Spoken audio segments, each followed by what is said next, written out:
Hello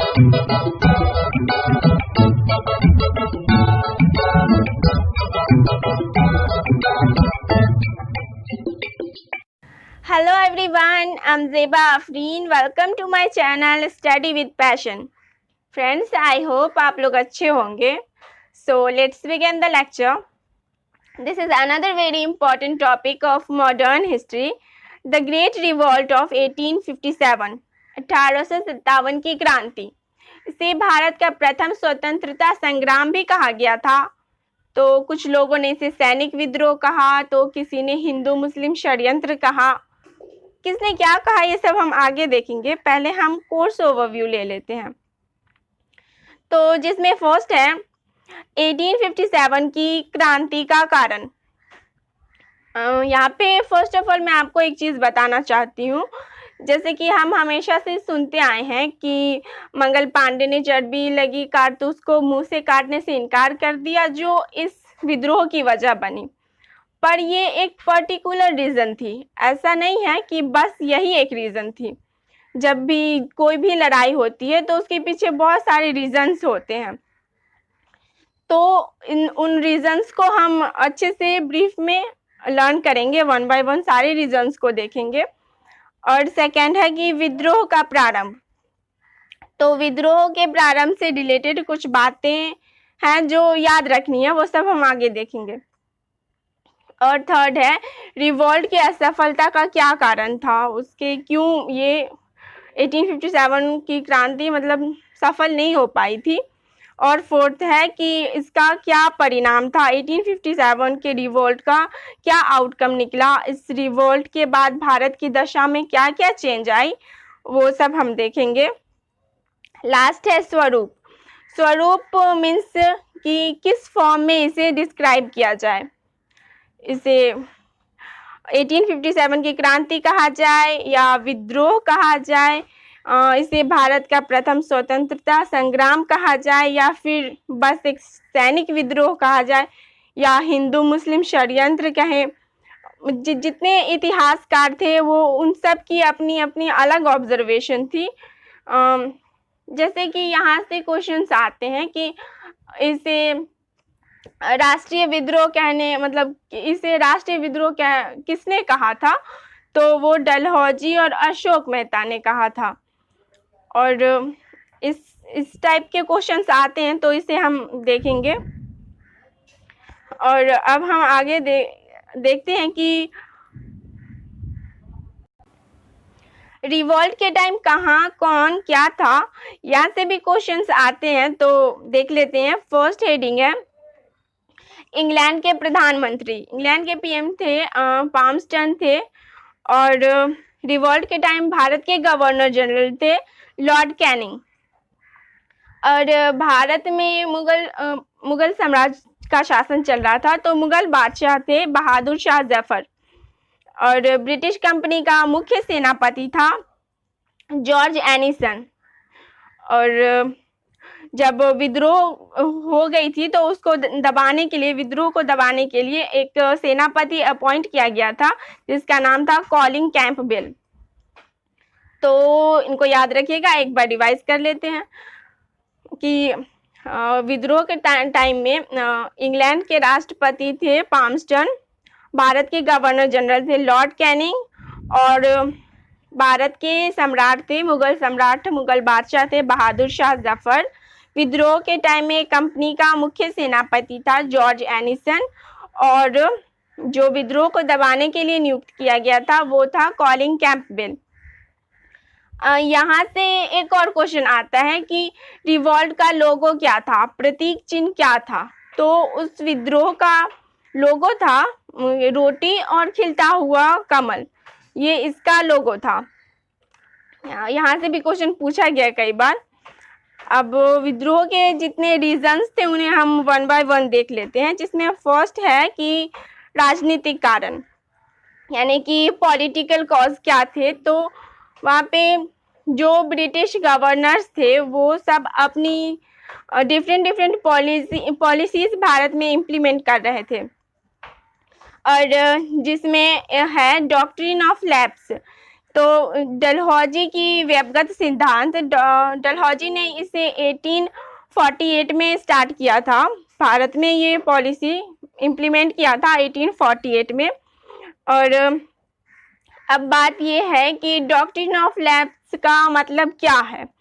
तो ये इसका मतलब हड़प नीति थी, ये एक हड़प नीति थी। इस पॉलिसी का मेन मोटिव था कि हड़पना, कैसे भी करके राज्यों को हड़पना, इस पॉलिसी का मेन मकसद था।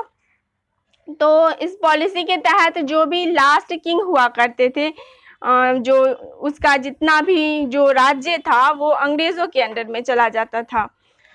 अगर इस किंग ने चाइल्ड अडॉप्ट किया हुआ है, मतलब यानी कि बच्चा गोद लिया हुआ है, तो इस बच्चे को पेंशन दी जाती थी, उसे किंग नहीं कहा जाता था। तो इस पॉलिसी के तहत कैप्चर करने वाले कौन कौन से एरियाज थे। तो पहला स्टेट जो हड़प नीति के तहत कैप्चर की गई थी वो थी सतारा। तो सतारा वॉज द फर्स्ट स्टेट जो इस पॉलिसी के तहत कैप्चर की गई थी। फिर है संबलपुर, झांसी, नागपुर, अवध और ऐसे इलाके जो डॉक्ट्रिन ऑफ लैप्स के अकॉर्डिंग कैप्चर कर ली गई थी। और सेकंड है वेलेजली की सहायक संधि। तो ये इसको सब्सिडरी अलायंस भी कहा जाता है। इस पॉलिसी के अकॉर्डिंग जो भी वीक किंग, मतलब कि जो भी कमज़ोर शासक होते थे, वो ब्रिटिशर्स कहते थे उन्हें कि तुम हमारे साथ अपनी आर्मी, हम तुम्हारे साथ अपनी आर्मी खड़ी कर देंगे ताकि कोई दूसरा शासक जो पावरफुल शासक है वो तुम पे आक्रमण ना करे। लेकिन इसके बदले ब्रिटिशर्स कहते थे कि हमें अपने एरिया में ट्रेड करने दो और हमें सब्सिडी दो, मतलब कि टैक्स फ्री सारी चीज़ें कर दो। तो अंग्रेज़ों के इस बात को कमज़ोर शासक मान लेता था कि इस बात को कि मतलब उसको, क्योंकि वो जानता था कि कोई भी पावरफुल राजा अगर हम पे अटैक करेगा तो हम हार जाएंगे, हम नहीं जीत सकते हैं। तो वो अंग्रेज़ों के इस बात को मान लेता था। तो मतलब ये पॉलिसी चलाई गई थी 1798 में। और पहला स्टेट जो सब्सिडरी अलायंस पे साइन किया था वो थी Hyderabad. Hyderabad was the first state जिसने साइन किया था सहायक संधि पे, सब्सिडरी अलायंस पे। उसके बाद मैसूर, तंजौर, अवध, पेशवा, इन सब ने भी साइन किया था। और उसके बाद तो यहाँ से हो गए 2-3 पॉइंट्स याद करने के लिए कि राजनीतिक कारण क्या था। तो एक हो गया कि डलहौजी की व्यवगत सिद्धांत, यानी कि हड़प नीति, जिसके तहत वो राज्यों को अपने अंडर मिला लेता था। और दूसरा हो गया वेलेजली की सहायक संधि। तो सहायक संधि के तहत मतलब कि उन्हें हमें सब्सिडी दो, ट्रेड करने दो और फिर हम तुम्हें तुम्हें अपनी आर्मी देंगे, मतलब तुम्हारे साथ अपनी आर्मी खड़ी कर देंगे। तो ये था वेलेजली की सहायक संधि। और अब हम नेक्स्ट देखते हैं कि उसके आर्थिक कारण क्या थे। तो मतलब कि इकोनॉमिक कॉजेज क्या थे। इसमें करों में वृद्धि कर दी गई थी। और इकोनॉमिक है तो जाहिर सी बात है पैसों से रिलेटेड होगा। तो पैसों से है मतलब कि इसमें बहुत ज़्यादा टैक्स कर दिया गया था, टैक्सेशन को बहुत हाई कर दिया गया था।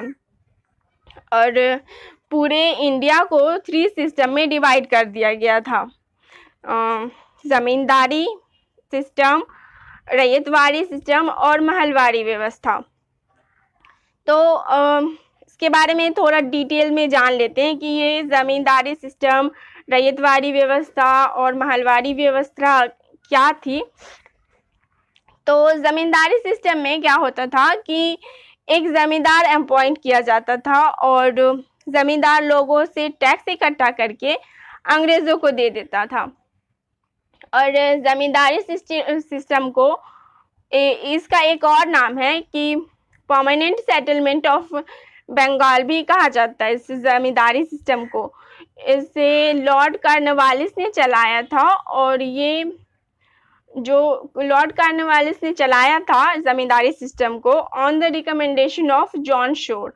तो जॉन शोर के रिकमेंडेशन पे ये जमींदारी सिस्टम चलाई गई थी और कॉर्नवालिस ने चलाया था। और इसमें जो टैक्स था वो लैंड का 90% लिया जाता था। जितना लैंड था उसका 90% टैक्स लिया जाता था ये जमींदारी सिस्टम में। और नेक्स्ट है रैयतवाड़ी व्यवस्था। तो रैयतवाड़ी सिस्टम में होता था, मतलब कि रैयत वर्ड का मतलब है किसान। तो इसमें क्या होता था कि एक एक इंडिविजुअल किसान जाता था और अंग्रेज़ों को टैक्स पे करके आता था। ये रैयतवाड़ी सिस्टम साउथ इंडिया में चलाई गई थी और साउथ इंडिया में भी ये पहली स्टेट मद्रास थी जहाँ पे ये रैयतवाड़ी व्यवस्था चलाई गई थी और दूसरी स्टेट थी बॉम्बई। और रैयतवाड़ी सिस्टम का कंसेप्ट चार्ल्स रीड और थॉमस मुनरो ने चलाया था। और फिर लास्ट है, मतलब नेक्स्ट है महलवाड़ी सिस्टम। तो यहाँ पे महल का मतलब है गांव। इस सिस्टम के अकॉर्डिंग पूरा गांव टैक्स पे करता था कलेक्टिवली। और ये आपने देखा होगा लगान मूवी में यही सिस्टम था, महलवाड़ी व्यवस्था ही थी लगान मूवी में, उसमें पूरा गांव टैक्स पे करता था। तो यहाँ से 2-3 पॉइंट याद रखिएगा कि इकोनॉमिक कॉज में कि बहुत ज़्यादा टैक्सेशन हाई कर दिया गया था और पूरे इंडिया में मतलब उसको 3 सिस्टम में डिवाइड कर दिया गया था, ज़मींदारी व्यवस्था, रैयतवाड़ी व्यवस्था और महलवाड़ी व्यवस्था। और उसके बाद हुआ था कि और ये जो महलवाड़ी व्यवस्था थी वो 1833 के अराउंड में चलाया गया था। लॉर्ड विलियम बेंटिक उस टाइम के गवर्नर जनरल थे और ये नॉर्थ वेस्ट इंडिया में चलाया गया था। महलवाड़ी व्यवस्था ये नॉर्थ वेस्ट इंडिया में चलाया गया था और ये 1833 में चलाया गया था लॉर्ड विलियम बेंटिक के टाइम में, जो उस टाइम में गवर्नर जनरल थे।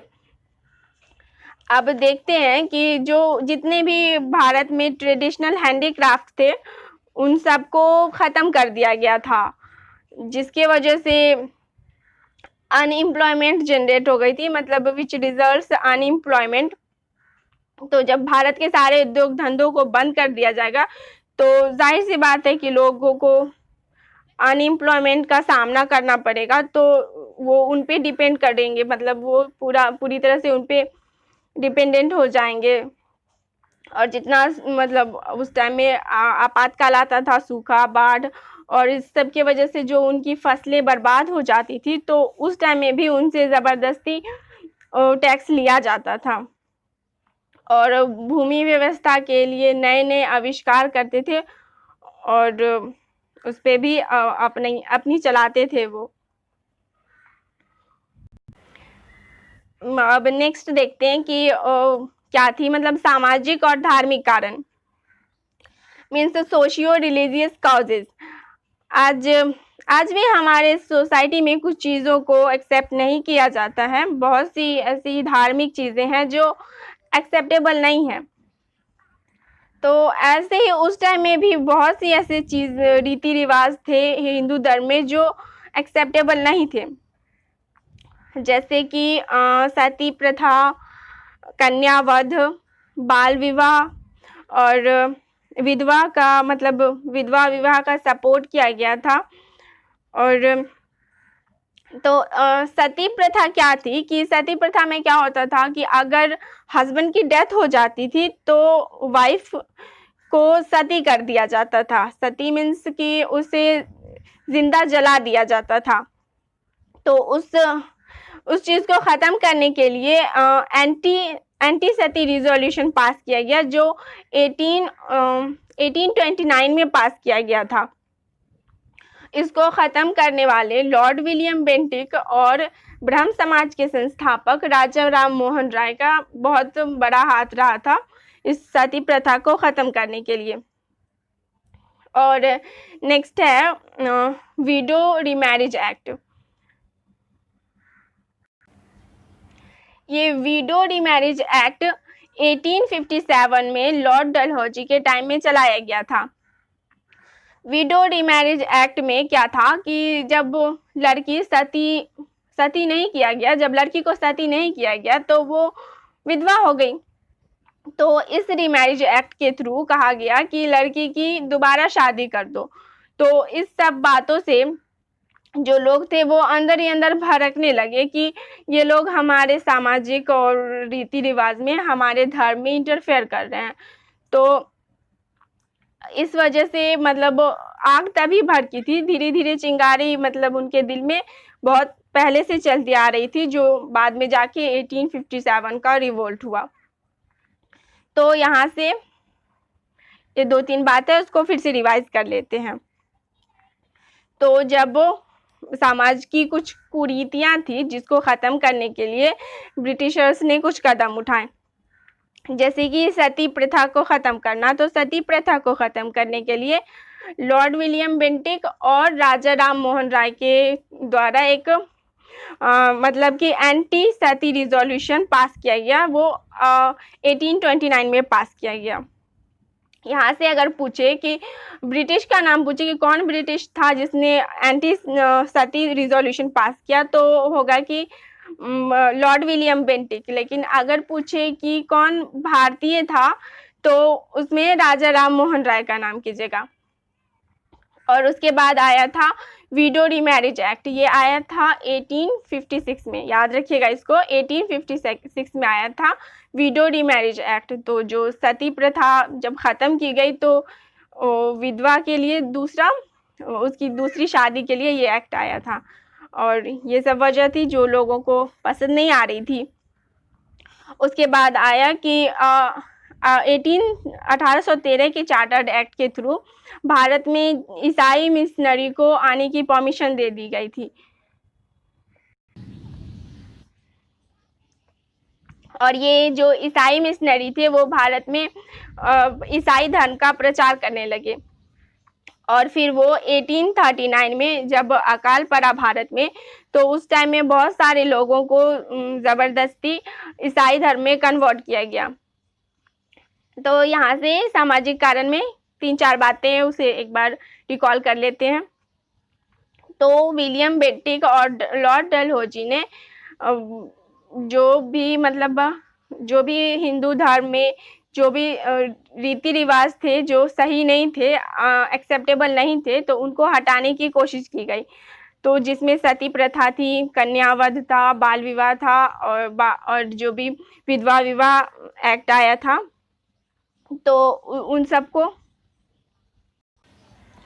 सबको हटाने की कोशिश की गई। और उस टाइम में ये भी था कि रेशियल डिस्क्रिमिनेशन होता था, जो भी गोरे काले का भेदभाव किया जाता था।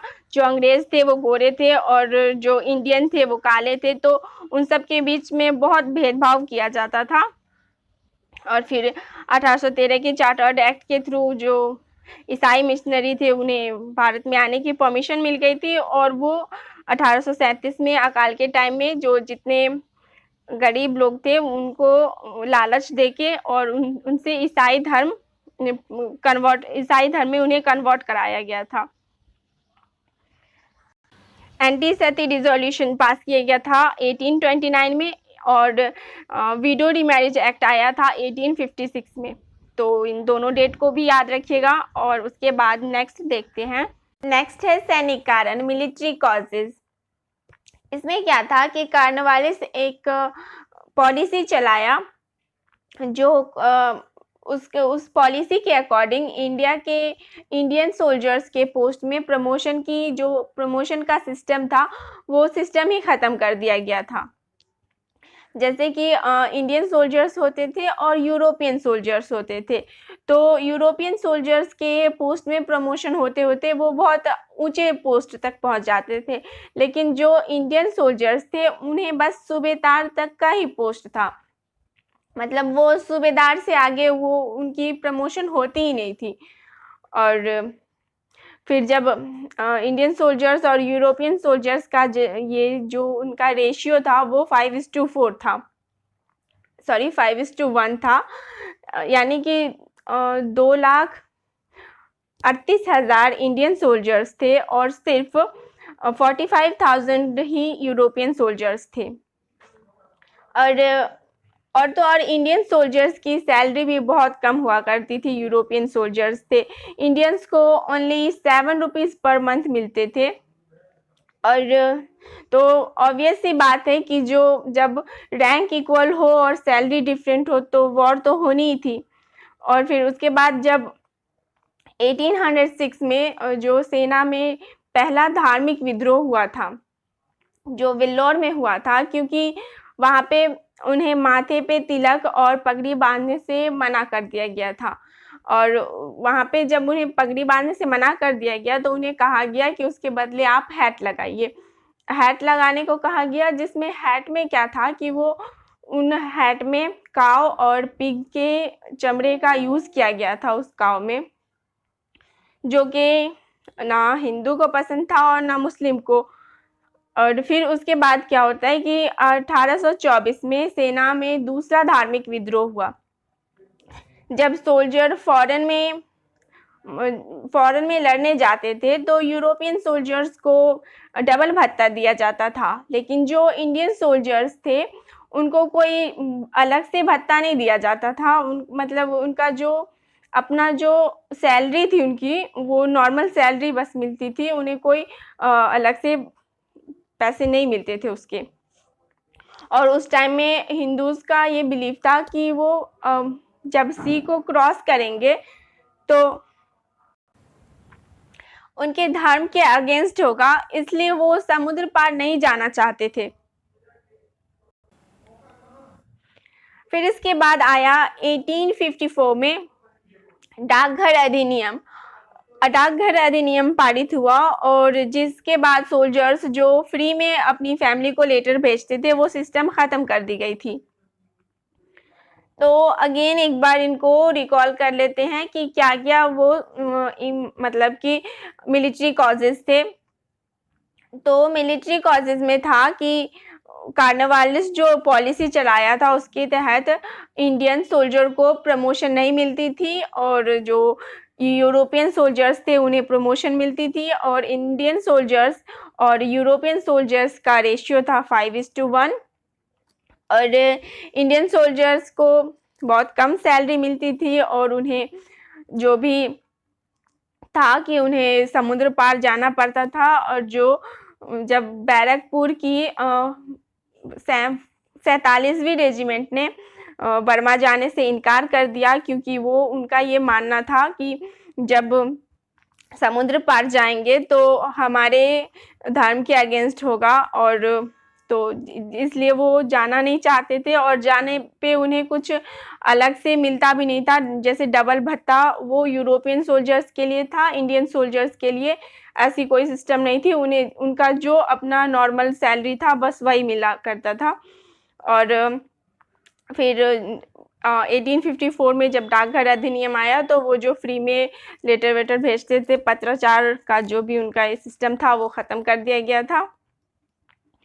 और उसके बाद था कि लास्ट में है कि इमीडिएट कॉजेज़ क्या थे। मतलब ये जब 1857 का रिवॉल्ट हुआ तो उसमें कुछ तत्कालिक कारण थे कि ये सब तो इतने सालों से चला आ रहा था, ये सारे रीजंस को वो सहते आ रहे थे। लेकिन जब इमीडिएट जब कॉज हुआ, जब कि दिसंबर 1856 में पुरानी ब्राउन बेस गन को, बंदूक को रिप्लेस करके न्यू एनफील्ड राइफल को सेना में शामिल किया गया। तो जिसके बाद मतलब उनके कुछ दिनों बाद ही जब शामिल किया गया, उसे दिसंबर में शामिल किया गया 1856 में, और उसके कुछ दिनों बाद ही जनवरी 1857 से बात फैलने लगी कि न्यू एनफील्ड राइफल्स जो उसमें जो कारतूस यूज़ की गई है वो काऊ और पिग के फैट से बनी हुई है।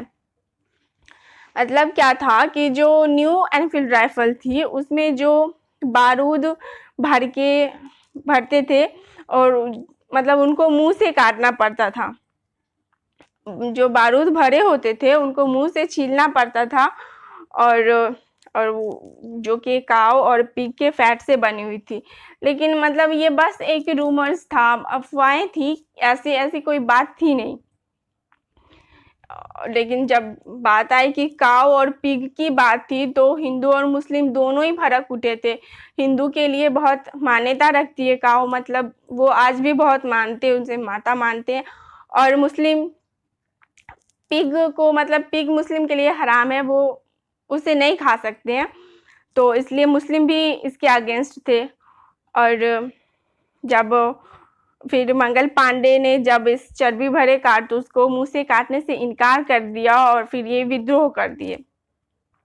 तो ये थे उसके इमीडिएट रीज़न थे जो जिसके वजह से ये 1857 का रिवॉल्ट शुरू हुआ था। ऐसे तो इतने सालों से आ रहे थे, और अंदर ही अंदर मने मन उनके अंदर जो गुस्सा भरा था वो 1857 के वॉर में, मतलब उनके जब 1857 की क्रांति हुई तो वो उनका सालों से चला आ रहा गुस्सा था जो 1857 की क्रांति में फटा था।